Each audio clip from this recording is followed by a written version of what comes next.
지난 8월 30일 아프가니스탄 카불 공항을 미국 C-17 수송기가 이륙하면서 20년 동안 아프가니스탄에 있었던 미국의 군사 작전이 종료되고 철수 작전이 완료되었습니다. 미국의 아프가니스탄에 제공한 무기만 그동안 240억 달러, 우리 돈으로 28조 원어치가 된다고 합니다. 차량, 장갑차, 탱크, 헬리콥터, 비행기, 드론 등 미국은 이번 철수하면서 그 무기들을 그대로 두고 떠납니다. 가격으로 치면 어마어마한 가격의 무기들이지요. 탈레반 사람들이 그 무기를 가지고 환호성을 지르는 모습들도 많이 보았습니다. 그 비싼 무기들은 두고 떠나지만 미국 시민권자들과 미국 정부에 도움을 주었던 사람들을 끝까지 데리고 나오려고 했던 단 한 사람의 미군도 남겨두지 않았던 철수 작전이었습니다. 물론 아프간을 떠나지 않겠다고 하는 미국 사람을 강제로 데리고 올 수는 없었지만 그런 사람들이 대략 한 250여 명 된다고 합니다. 그렇지만 미국 시민이라면, 미국 사람에게 도움을 주었다면 한 사람도 남겨두지 않고 그 수송기에 마지막까지 태워서 그들은 아프가니스탄을 떠났습니다. 엄청난 비용의 무기는 남겨둘지라도 미국 시민권자라면 끝까지 구해오려고 했던 미국 정부의 자국민 보호를 위해 취한 행동들을 주목해 볼 수 있습니다. 이 땅에 있는 한 나라의 시민이라는 것만으로도 보호받고 구조될 수 있다면 하나님 나라의 시민으로 살아가는 우리를 향한 하나님의 구원 계획과 인도하심과 보호하심은 세상 나라에 비할 수 있겠습니까? 이 세상 나라의 시민권을 가진 그 이유 하나만으로도 그런 보호와 그런 돌봄을 받게 된다면 성경이 오늘도 우리에게 분명히 말하는데 하늘의 시민권을 가진 자라고 말하고 있는데, 그렇다면 하늘의 시민권을 가진 우리들을 하나님께서는 이 땅의 정부가 지키는 것보다 더 튼튼히 지켜주시고 보호하여 주시지 않을까요? 오늘 말씀은 사도 바울이 감옥에 갇혀서 빌립보 교인들에게 쓴 편지입니다. 빌립보 교회는 사도 바울이 이 편지를 쓸 시점으로 따져본다면 약 8년 전에 바울이 2차 전도 여행 시에 세웠던 교회입니다. 그런데 지금 바울이 감옥에 갇혀서 8년 전에 세웠던 빌립보 교회의 소식을 듣습니다. 그리고 그 안타까움으로 오늘 이 편지를 씁니다. 그 심정이 남달라 보여집니다. 18절에 보니 내가 여러 번 너희에게 말하였거니와 이제도 눈물을 흘리며 말한다 라고 바울은 쓰고 있습니다. 감옥 속에서 8년 전에 세웠던 교회를 바라보고 8년 전 함께 신앙생활했던 교우들을 생각하면서 눈물을 흘리면서까지 말하고 싶었던 것은 무엇일까요? 저는 다 이해하지는 못할지라도 바울의 이 눈물을 이해할 수 있을 것 같습니다. 목회자는 때로는 드러내놓고 눈물을 보이지는 못해도 하나님 앞에서 성도들을 위해서 기도할 때면 가슴 저리게 아파하며 울 수 있기 때문에 그렇습니다. 지난 한 주간 우리는 명절을 지나왔지만 명절을 지나면서도 명절에 그 기쁨을 나누지 못한 교우들도 있었습니다. 갑작스럽게 병원에 입원해서 지금도 치료를 받고 있는 교우가 있습니다. 응급실을 계속 왔다 갔다 했던 교우도 있습니다. 갑작스런 어머니의 장례를 치른 가족도 있습니다. 또 지난 한 주간 속에서 들었던 이제 교회를 떠나서 다른 교회로 옮기게 되었다라는 교회에 대한 이야기도 들었습니다.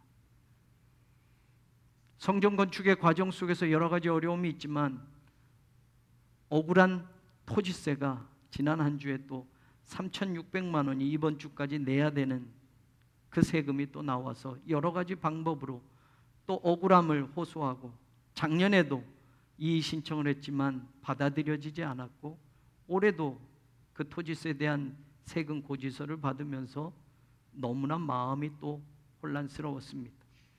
교우들의 사연, 교우들의 아픈 이야기들, 그것을 가지고 교회의 상황, 교회의 이야기, 교회의 현실을 가지고 목사로서 하나님 앞에 날마다 설 때면 눈물이 흐르는 때가 참 많습니다. 성도들에게 보이지는 못해도 하나님 앞에서는 마음껏 울며 나의 부족함을 하나님 앞에 호소하듯 기도하는 그 목회자의 심정을 목회자로 살면서 알기에 바울의 이 눈물을 조금 이해할 것 같습니다. 감옥 속에 갇혀 있는데 8년 전에 세웠던 교회의 소식이 들려집니다. 기쁜 소식이면 그 감옥에서도 기쁘겠지만 빌립보 교인들 가운데 십자가의 원수로 살고 있다라는 사실을 듣고서 바울은 눈물을 흘리며 다시 복음을 전하고 있습니다. 8년 전에 복음을 전했던 그때와는 달라지고 신앙이 변질되어서 그리스도의 십자가의 원수로 살게 된 사람들의 이야기를 듣고 바울은 아픔을 가지고 이 편지를 씁니다. 예수 그리스도의 십자가의 복음을 듣고 주님을 믿음으로 하늘나라 백성이 되었으면, 하나님 나라의 시민권을 하나님이 주셨다면 천국 백성으로 이 땅에서 비록 살지만 하늘나라를 소망하며 살아야 하는데, 십자가의 가치와 의미를 훼손하고 잊어버린 채로 오히려 예수 그리스도의 십자가의 원수가 되어서 살고 있다라는 빌립보 교회 일부 성도들에 대한 이야기는 바울에게 다시 한번 이 편지를 눈물로 쓰게 만들었던 겁니다. 그들을 생각하면서 바울이 이 편지를 씁니다. 이 땅에 사는 동안 그리스도의 십자가의 원수로 살지 말고 하늘나라 백성으로 살아야 된다라고 다시 강조하고 있습니다. 요한일서 4장 9절에 보면 하나님의 사랑이 우리에게 이롭게 나타난 바 되었으니 하나님이 자기의 독생자를 세상에 보내심은 저로 말미암아 우리를 살리려 하심이니라. 하나님께서 예수 그리스도를 이 땅에 보내신 이유는 독생자 예수 그리스도를 이 땅에 보내셔서 십자가에 못 박혀 죽기까지 하게 하신 그 이유는 우리를 살리려고 하셨기 때문이라고 성경은 말합니다. 하나님이 우리를 이토록 사랑하셔서 하나님 자신이 죽어가시면서까지도 우리를 구원하기 원하셨다는 말입니다. 그것이 바로 십자가의 의미였고 그리스도 십자가의 상징이었습니다. 그런데 바울의 복음을 받아들이고 그리스도를 영접하고 예수 그리스도의 십자가의 의미를 알겠다고 했던 그 빌립보 교회 교인들 가운데 어떤 사람들은 이제는 거짓 복음을 받아들이고 십자가의 원수가 되어서 거꾸로 살아가고 있다는 삶을 바울이 듣고 그 가슴 아픔을 하나님 앞에 호소하듯 이 편지를 그들에게 쓰고 있습니다. 십자가의 원수로 살게 된다면 19절에 바울이 말하는 것처럼 그들의 마침은 멸망이라고 바울이 말하고 있습니다. 이 멸망이라는 단어는 소테리아, 구원이라는 단어의 완전히 반대적인 의미입니다. 그것은 완전한 멸망을 뜻합니다.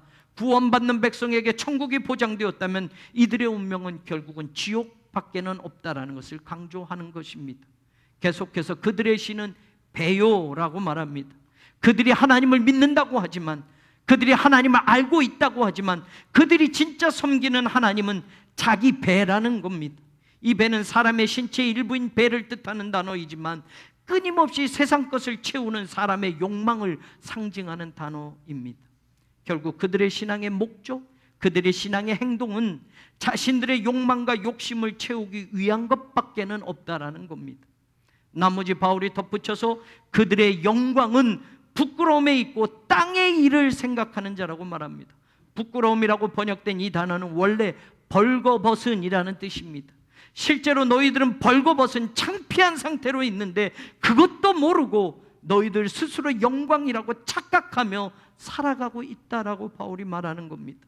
예수 그리스도의 십자가의 은혜로 얻게 된 하늘의 그 시민권과 아무 상관없이 예수 그리스도의 십자가의 은혜로 구원받은 그 구원의 감격과 하나님 나라의 백성이 되었고 자녀가 되었다는 것과는 아무 상관없이 오직 땅의 일을 생각하며 벌거벗은 채로 십자가의 원수가 되어 살아가고 있는 빌립보에 있는 그 사람들이 안타까워 바울은 오늘도 눈물을 흘리면서 다시 복음을 전하고 있습니다. 비록 땅에서 살고 있지만 우리는 하늘의 시민권을 가지고 하나님 나라의 백성이라는 것을 기억하라고 바울은 호소하고 있습니다. 사랑하는 여러분, 오늘 저와 여러분도 비록 이 땅에서 살아가면서 때로는 어찌할 수 없는 일, 예기치 않는 일들로 고통도 겪고 눈물 나고 슬픔도 있는 그런 날들도 지나가겠지만 그런 일을 겪기도 하겠지만 예수 그리스도께서 십자가의 은혜로 우리를 구원하시고 영생을 얻게 하심으로 하나님 백성이 되은 하늘나라 시민이 되었다라는 것을 저와 여러분이 잊지 않고 살아가기를 주님의 이름으로 간절히 소원합니다. 사랑하는 여러분, 하나님 나라의 백성이 되었다면, 하늘나라의 시민권을 가지고 산다면 우리는 어떻게 살아가야 하겠습니까? 하나님을 믿지 않는 저들과 똑같은 인간인데, 우리도 똑같은 사람인데, 똑같은 인생의 자리를 살아가고 있는데, 하나님 나라의 백성이라면, 하늘의 시민권을 가졌다고 한다면 어떤 다른 인생을 우리는 살아가야 할까요? 바울은 이어서 이야기합니다. 20절에 보면 우리의 시민권은 하늘에 있는지라 거기로부터 구원하는 자 곧 주 예수 그리스도를 기다리노니 라고 말하고 있습니다. 하늘의 시민권을 가지고 사는 사람들은 우리 주님 예수 그리스도를 기다리는 인생을 살아야 된다고 눈물을 흘리며 이 말을 하고 있는 겁니다. 기다린다라는 단어는 기다리다, 기대하다라는 뜻의 동사에 강조하는 접두어 아포가 덧붙여진 단어입니다. 그래서 정확하게 번역하면 그냥 기다린다, 기대하다가 아니라 아주 간절히, 강조된 것이기에 간절히 기다린다라고 번역해야 합니다. 그래서 영어 성경에는 부사를 덧붙여서 eagerly await 이라고 이야기합니다. 아주 간절히 기다린다라고 번역해 놓았습니다. 그냥 수동적으로 시간 가면, 그냥 저절로 있으면 기다려지는 그 기다림이 아니라 적극적으로, 능동적으로 예수님이 오시는 그것을 간절히 기다리는 사람, 그 사람들이 하나님 나라의 백성이요 하늘나라의 시민권을 가진 자라고 바울이 말하고 있는 겁니다. 이 동사는 신약 성경 전체 8번이 쓰여졌는데 그 8번 가운데 바울이 유독 6번이나 이 단어를 쓰고 강조하고 있는 겁니다. 그 6번을 쓰면서 바울은 똑같이 말하는 거예요. 모두 예수 그리스도를 소망하며 기다리고 있는 그 의미로 바울은 6번을 쓰고 있습니다. 바울에게 다시 말하면 신앙이 무엇냐라고 물으면 예수님을 간절히 기다리는 것입니다 라고 말해주는 것 같습니다. 우리가 마지막까지 이 땅에서 붙들고 살아가야 할 삶의 이유가 있다면, 신앙의 내용이 있다면 그것이 무엇입니까? 라고 바울에게 물어본다면 똑같이 예수 그리스도를 간절히 기다림입니다 라고 말해줄 것 같습니다. 사랑하는 여러분, 예수 그리스도를 간절히 기다리는 사람은 어떤 인생의 자리를 살아가야 합니까? 빌립보서 3장 1절에 끝으로 라는 단어가 나옵니다. 마지막으로 이 편지를 정리하면서 강조하고 끝으로 말하고 싶은 것이 있다고 바울이 말하는 겁니다. 그것은 주 안에서 기뻐하라입니다. 예수 그리스도를 기다리는 사람은 바로 주님 안에서 기뻐하는 인생을 살아야 된다고 말합니다. 사실 우리가 인생을 살면서 기쁜 순간들이 많이 있습니다. 그런데 그 기쁨의 이유와 조건들을 우리도 정확하게 들여다보면 모두 세상 속에 있습니다. 나에게 좋아지는 것 때문에 기쁩니다. 내가 이 세상에서 얻는 것 때문에 기쁩니다. 부정할 수 없습니다. 그런데 그 기쁨이라고 한다면 하나님을 믿는 사람이나 하나님을 믿지 않는 사람, 예수 그리스도를 기다리는 사람이나 예수 그리스도를 기다리지 않는 사람이나 그 세상 속에서 얻는 기쁨, 그 조건과 환경이 주는 그 기쁨, 그것만 기뻐한다면 아무런 차이가 없다라는 이야기입니다. 인생의 조건과 살아가는 환경이 좋아지고 자기가 바라던 것을 얻게 되면 우리도 세상 사람과 똑같은 그 기쁨을 가지고 사는 겁니다. 예수 없어도 얻어지는 기쁨이라는 말입니다. 예수님을 기다리는 사람들이 갖는 그 기쁨은 이런 차원의 기쁨이 아닌데 말입니다. 바울은 진짜 우리가 찾아야 할 기쁨은 세상의 조건이나 환경에 의해서 주어지는 것이 아니라 우리가 기다리는 예수님 때문에, 아니 더 정확히 말하면 예수님을 기대하고 예수님을 기다리는 것 때문에 이 세상에서 우리는 기뻐할 수 있어야 된다고 강조하는 것입니다. 예수님을 기다림이 기쁨이고 예수님을 기대하고 있는 것이 기쁨이 된다는 것은 세상의 조건이나 환경이 줄 수 없는 기쁨, 차원이 다른 기쁨이라는 걸 바울은 우리에게 말하고 있습니다. 그래서 주님 또한 내가 주는 기쁨은 세상이 주는 것과 다르다고 분명히 말씀하시지 않았습니까? 조건이 어려워도, 환경이 어려워도, 가난해도, 병들어도 주님 안에서 기뻐할 수 있는 사람들이 바로 하늘나라 백성이고 하나님 나라의 시민권을 가진 사람이요 예수 그리스도를 오늘도 간절히 기다리는 신앙의 사람이라는 겁니다. 저는 우리의 신앙의 모두를 세상에서 얻어짐과 소유의 늘어남이 아니라 예수님을 기다림과 기대함으로 우리의 신앙의 모두를 전환해 가기를 원합니다. 차원이 다른 기쁨을 경험하게 될 것입니다. 저는 우리 교우들과 제가 그런 믿음을 가지고 이 시대를 살아가는 하나님 나라의 백성이 되기를 소원합니다. 한 사람의 목사이기 전에 한 사람의 그리스도인으로 저 또한 세상의 조건이나 환경에 섰는 그 기쁨에 취해 사는 것이 아니라 예수님을 기다리는 것, 예수님을 바라보는 것, 예수님을 기대하는 것이 제게 주어진 기쁨이 되는 그런 삶을 살고자 합니다.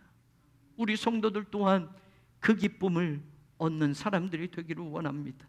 조건이 나아져서 복받는 자리에서도 기뻐할 수 있지만 그것보다도 그런 상황과 환경이 아니어도 무화과 나무에 열매가 없어도 포도나무에 열매가 없어도 외양간에 소가 없어도 우리의 양이 없어도 여호와를 위하여 기뻐할 수 있는 그 신앙이 오늘 하나님의 사람들, 예수 그리스도를 기다리는 사람들의 삶의 자리고 신앙의 모습이 되어야 한다. 어떤 일이나 운동을 하는 사람들을 나눌 때 우리는 아마추어냐 프로냐를 구분을 합니다. 아마추어보다 프로가 더 잘합니다. 당연히 선수들이니까요. 그런데 프로가 잘하는 이유는 모두 돈과 관계되어 있습니다.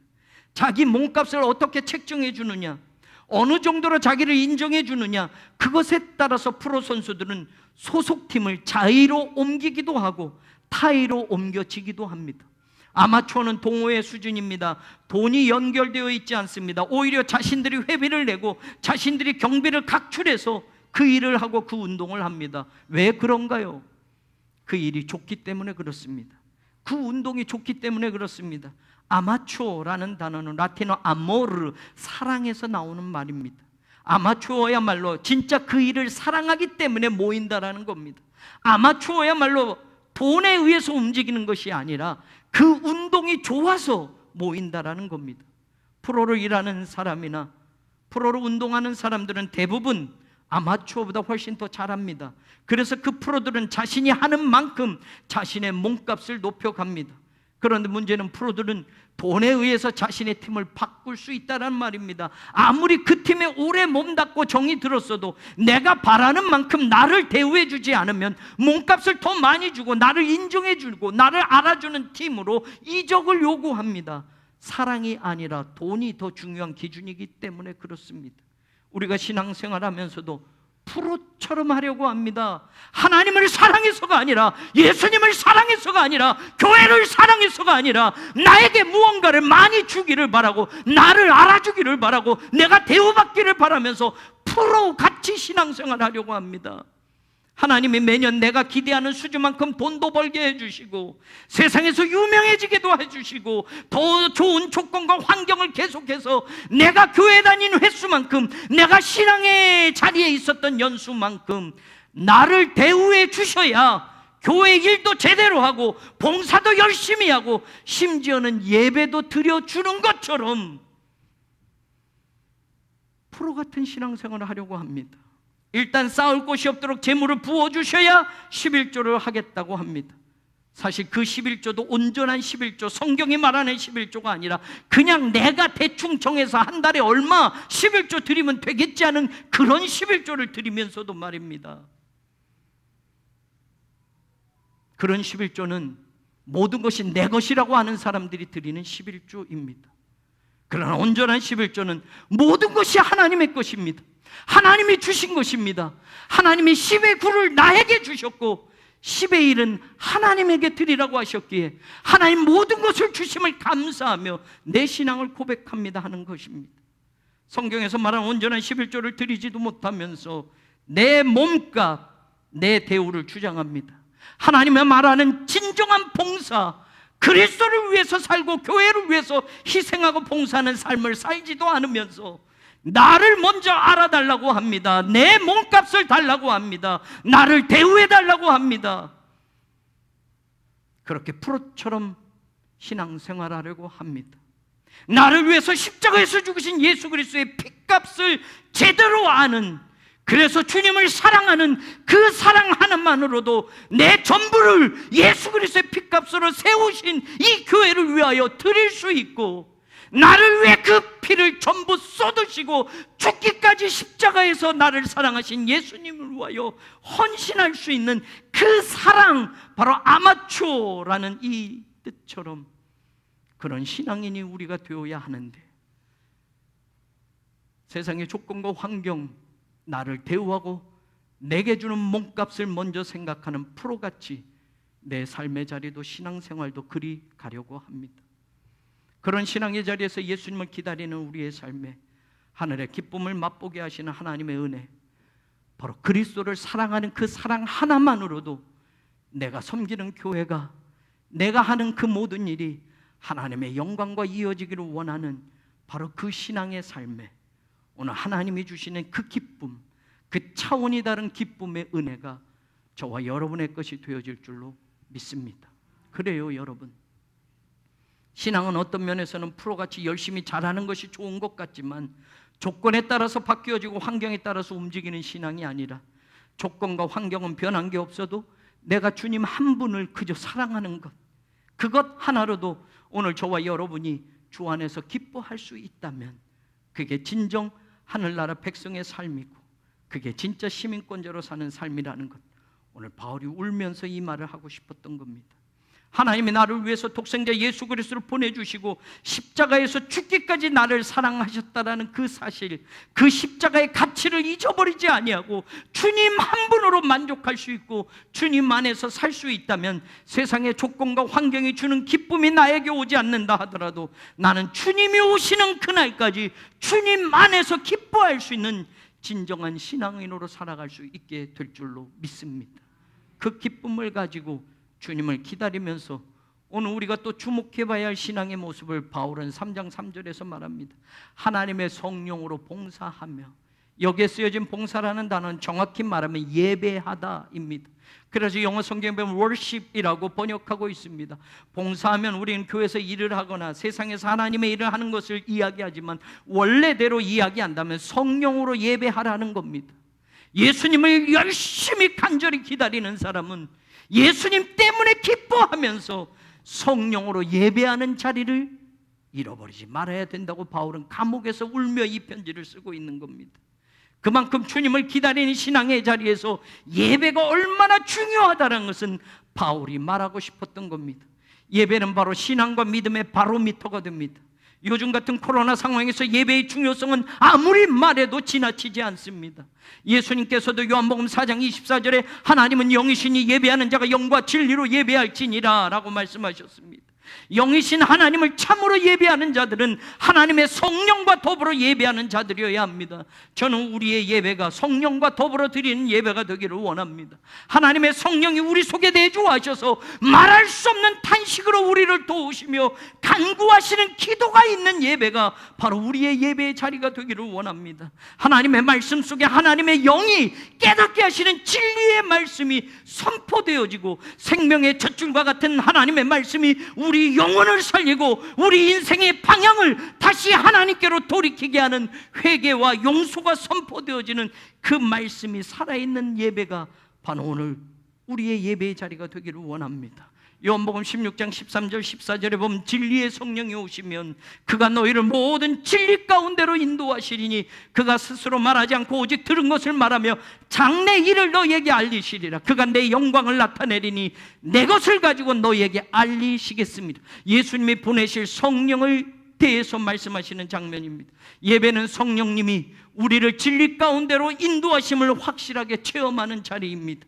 예배는 성령님을 통해서 하나님의 비밀한 것까지도 듣게 하시는 자리입니다. 예배는 예수 그리스도의 십자가와 부활의 영광이 선포되어지는 자리입니다. 예배는 예수님이 주신 천국 복음을 알려주시고 깨닫게 하시는 자리입니다. 이 모든 것은 목사가 공부 많이 해서 박사학위를 가져서 목사가 설교를 잘해서 이루어지는 것이 아니라 성령님이 우리 속에 임재하셔야만, 성령님이 이 예배 가운데 함께 하셔야만, 성령으로 예배하는 예배자들이 되어야만 체험할 수 있는 하나님의 은혜라는 것을 알아야 합니다.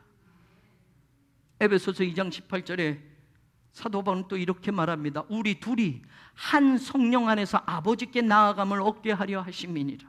하나님의 성령을 통해서만 나와 너가 아버지께로 나아갈 수 있다는 말입니다.